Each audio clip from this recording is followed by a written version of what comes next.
sanglante dans un camp de déplacés en République démocratique du Congo. Des hommes armés ont attaqué par balle et à la machette le site de déplacés de Lala dans le territoire de Djougou.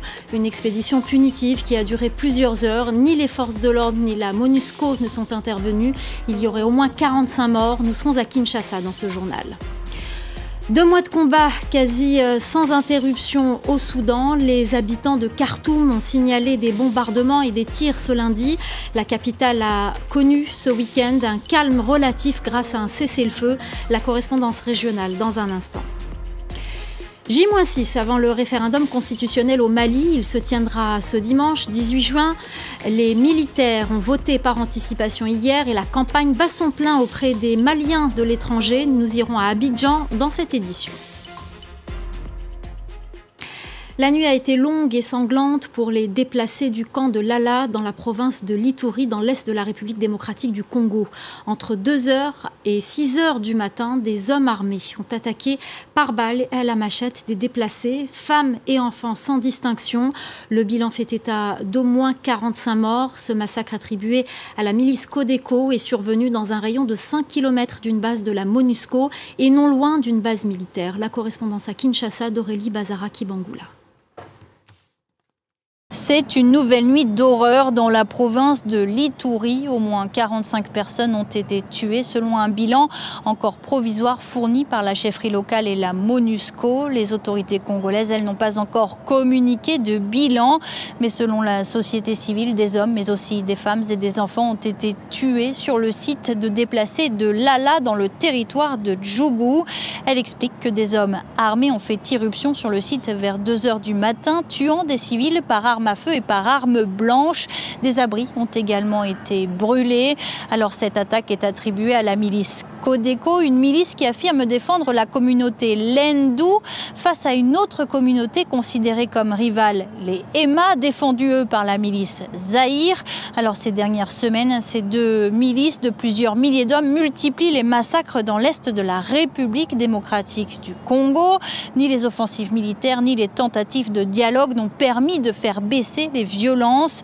En déplacement dans la province voisine du Nord Kivu, le ministre de la Défense, Jean-Pierre Bemba, a une nouvelle fois appelé les groupes armés à déposer les armes. Selon les Nations Unies, les violences dans l'est du pays ont poussé plus de 2 millions de personnes à fuir leur domicile. Et puis toujours en République démocratique du Congo, au moins 8 personnes ont été tuées dimanche soir à Kazindi, dans le territoire de Beni, selon plusieurs sources locales. Cette attaque est attribuée aux ADF, des rebelles affiliés au groupe État islamique et originaires de l'Ouganda voisin. Les combats continuent à Khartoum, au Soudan. Les habitants ont signalé des bombardements et des tirs. L'armée a annoncé avoir pris un pont stratégique. La capitale a pourtant connu ce week-end un calme relatif grâce à un cessez-le-feu. Le point depuis Nairobi avec Bastien Renouille. Les combats ont repris dans Khartoum après un cessez-le-feu effectif entre samedi et dimanche, samedi 6h du matin jusqu'à dimanche 6h du matin. Pour la première fois, un cessez-le-feu négocié entre les forces de soutien rapide et l'armée soudanaise à Jeddah en Arabie Saoudite a effectivement été respecté sur le terrain. Alors pendant 24 heures, les habitants de Khartoum disaient qu'ils entendaient beaucoup moins de tirs. Il y avait certes des échanges de feu sporadiques, mais beaucoup moins qu'à l'accoutumée depuis le début des combats le 15 avril dernier, ce qui a permis à une partie de la population de descendre dans la rue, d'aller chercher des provisions, d'aller chercher un petit peu d'eau. Beaucoup ont aussi tenté de fuir la capitale, ce qui est extrêmement difficile en temps normal, étant donné que les tirs et les bombardements continuent régulièrement dans la capitale. Mais voilà, dès que ce cessez-le-feu s'est achevé, dimanche à 6h du matin, les combats ont repris. Mes contacts dans la capitale me disent qu'ils entendent tous des tirs, des explosions, qu'il y a des échanges de feu nourris absolument partout dans Khartoum et dans les villes voisines de Omdurman et de Bari. Il y a eu des bombardements sur des quartiers d'habitation civile où les forces de soutien rapide tentent de se cacher. Au moins 8 civils ont été tués et beaucoup d'autres ont été blessés selon des médecins soudanais. Alors si les forces de soutien rapide se sont félicitées du fait que le cessez-le-feu ait bien été respecté au cours des 24 heures durant lesquelles il devait être mis en place, les États-Unis et l'Arabie Saoudite, qui sont les médiateurs à Jeddah dans cette crise, les encouragent à essayer de renouveler un tel cessez-le-feu, pourquoi pas sur une durée plus longue. Mais voilà, au cours des dernières semaines, jamais un cessez-le-feu long n'a été respecté. Alors beaucoup à Khartoum ont du mal à y croire et se disent que la guerre ne peut que continuer au cours des prochains jours. Le référendum constitutionnel au Mali, il doit se tenir ce 18 juin. Les militaires ont voté hier, dimanche, par anticipation. À Abidjan, la campagne auprès de la diaspora malienne a commencé. Laurent Berstecher. Dans cette salle municipale d'Abidjan, le Conseil supérieur de la diaspora malienne encadre les débats sur un nouveau projet de constitution. Pour ces Maliens installés en Côte d'Ivoire, le oui semble faire l'unanimité. Oui, moi, ma position est très claire. Je vais voter et je vais dire oui. Parmi les points clés de la réforme, retirer aux Français son statut de langue officielle et permettre aux Maliens de l'étranger de participer aux élections législatives. Un argument de taille en Côte d'Ivoire où près de 300 000 membres de la diaspora malienne sont déjà inscrits sur les listes électorales. La nouvelle constitution doit également renforcer les pouvoirs du président, lui permettant par exemple de dissoudre l'Assemblée. Et si certains opposants craignent que le régime actuel n'en profite pour prolonger son mandat, à Abidjan, personne ne semble douter de l'intégrité des dirigeants maliens. La constitution de 92 a été proposée et adoptée par un président issu d'un coup d'État. Donc dire que Assimi n'est pas légitime pour proposer une constitution, c'est de la mauvaise foi, je pourrais dire, et ça ne reflète pas la réalité du Mali. Initialement prévu en mars, le référendum se tiendra finalement le 18 juin prochain. Il représente la première étape d'un calendrier de consultation et de réforme censé aboutir au départ de la junte en 2024. Au Mali, les militaires ont commencé à voter par anticipation dimanche, mais le scrutin ne s'est pas tenu dans certaines localités, comme à Kidal, ville du Nord contrôlée par les anciens rebelles du CMA, qui ne reconnaissent pas le projet de constitution. Cette conférence de presse organisée par une dizaine de partis politiques en Guinée, ils appellent la CEDEAO à accompagner le retour des civils au pouvoir dans leur pays. Ils se disent inquiets du silence de l'organisation sous-régionale face à la situation en Guinée. Les explications de notre correspondant à Conakry, Malik Diakité. Pour ces acteurs sociopolitiques guinéens, il est plus qu'urgent que la CEDEAO, Communauté économique des États de l'Afrique de l'Ouest, intervienne dans le dénouement de la crise profonde de confiance qui persiste entre la classe politique, la société civile et les militaires au pouvoir.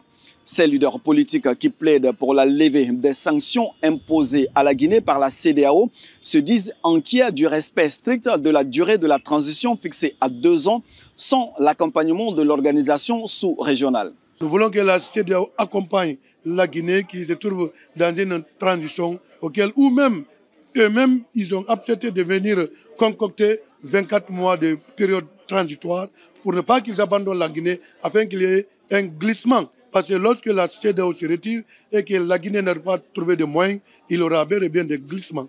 Il ne faudrait pas qu'on se désolidarise de la CEDEAO en se disant « Ah, nous voulons faire quiconque dit en Guinée ici que la Guinée peut organiser les élections. » Et sans la CEDEAO, sans l'Union européenne, sans les Nations unies, il nous a menti. Pour rappel, en septembre 2022, la CEDEAO avait pris des sanctions progressives contre la Guinée, notamment le gel des avoirs financiers des dirigeants assujettis d'une interdiction de voyager, ainsi que la suspension de toute assistance et transactions financières en faveur de la Guinée par les institutions financières de la CEDEAO.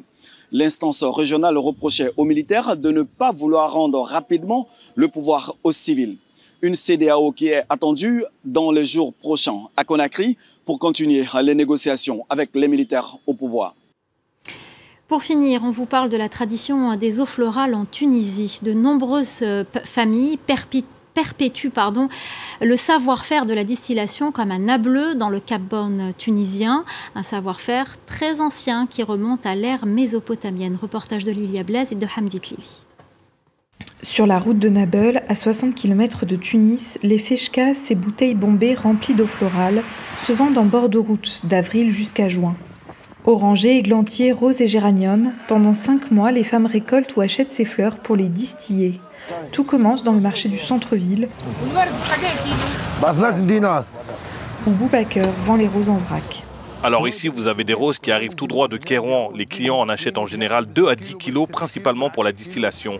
L'eau de rose sert ensuite à parfumer les salades de fruits, les gâteaux. Ça nettoie le visage et apaise aussi les yeux enflés.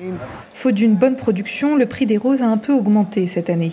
Mais Mondia doit perpétuer la tradition de fabrication des eaux florales, un savoir-faire ancestral transmis de mère en fille avec l'alambic traditionnel qui sert à la distillation. Donc là, j'ai mis les roses à bouillir dans un ustensile en cuivre et je l'enroule autour de ce couvercle en terre cuite avec ce tissu. Ça permet d'empêcher la vapeur de s'échapper. Il faut ensuite beaucoup de patience pour surveiller la distillation et parfois également refroidir l'alambic avant d'avoir les quelques gouttes d'eau de rose. Chaque saison, Mondia remplit près d'une 60aine de bouteilles qu'elle vend grâce au bouche à oreille. Ça me permet de payer mes médicaments et mes courses. Mon mari a une très petite retraite, donc ça nous évite de dépendre de nos enfants qui sont mariés et qui ont déjà du mal à s'en sortir avec la vie chère. D'autres femmes ont créé leur propre marque, comme Aziza, que nous retrouvons au Festival de la Rose, dans le quartier de l'Ariana à Tunis. Elle y vend ses bouteilles d'eau florale depuis 28 ans. Ce n'est pas un travail facile, mais j'ai appris à valoriser mon produit et certaines techniques aussi pour être plus rentable. J'ai aussi mon fils Hamza qui travaille avec moi et j'ai aussi 7 sœurs avec qui je travaille. Nous nous investissons tous dans cet artisanat. Sur le marché mondial, la demande pour les eaux florales et huiles essentielles est en constante augmentation. Autant dire que la filière tunisienne gagnerait à être davantage valorisée. Voilà, c'est la fin du Journal de l'Afrique. Merci aux équipes en régie, merci à notre chef d'édition, Khalid Doussi, et merci à vous de nous être fidèles.